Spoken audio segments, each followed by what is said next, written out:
Hey, how you doing? This is Martone, the trainer for fitness. I'm at the gym and I'm doing the ab exercise, which is just one of many variations of what can be done towards the abs. So I have a rope and I'm doing a crunch. The amount of weight is dependent on you. I prefer to go heavy, so I got quite a bit of weight on here.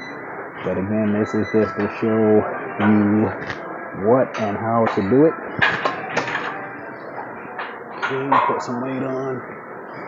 Keep the rope over your head and make sure the butt is not part of the exercise.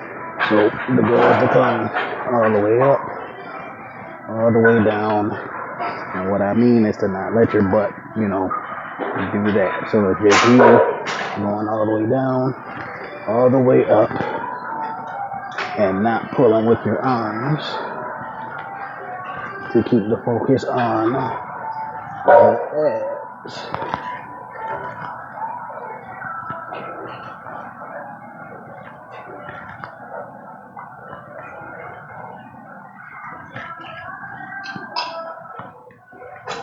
One more.